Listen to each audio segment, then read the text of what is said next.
国际新闻来看，美国总统川普将伫世界经济论坛发表施政演说，伊承诺讲会甲公司的税降到15%，鼓励企业去美国投资，卖当来减免关税。另外，川普嘛要求沙特阿拉伯甲石油组织调降石油的计数。川普是强调讲，油若落价，俄乌战争就会随结束。 美国总统川普23日咧2025世界经济论坛年会发表施政演讲时阵强调，企业制造业汇入美国的重要性。伊讲，美国的公司税将会对即卖的21%降到15%，呼吁企业应该到美国投资，若无就会被扣高额的关税。But if you don't make your product in America, which is your prerogative, then very simply you will have to pay a tariff.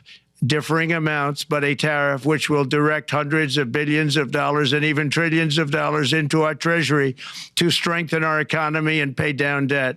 这是川普上任总统4天来对全世界政界加商界领导人所发表的第一场谈话。川普也讲，会要求沙特阿拉伯加石油输出国家组织降低石油的计数。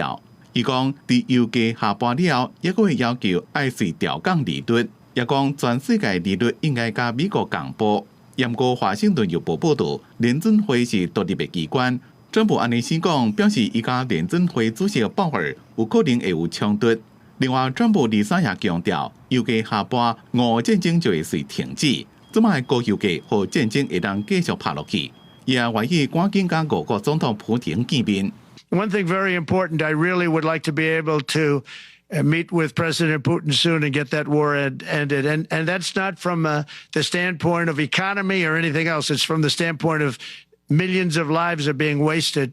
Beautiful young people are being shot in the battlefield. 在川普谈话带动下，美国股市拜四继续起，标准普尔500指数起超过0.5%，创历史新高纪录。不过，人权组织代表批评川普。 只敢有强烈的美国环境，对世界其他所在并无环境。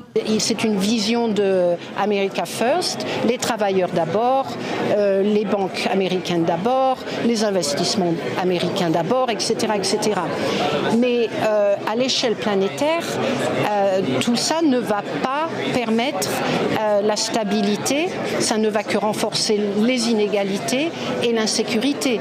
我伫前总统克林顿任内担任驻欧盟大使艾森斯塔特，伊讲一般就要2个半月才有法度传好100项行政命令。这么看起来，川普是已经做好准备，而且甲第一任期比起来，伊身边有国家忠诚的团队。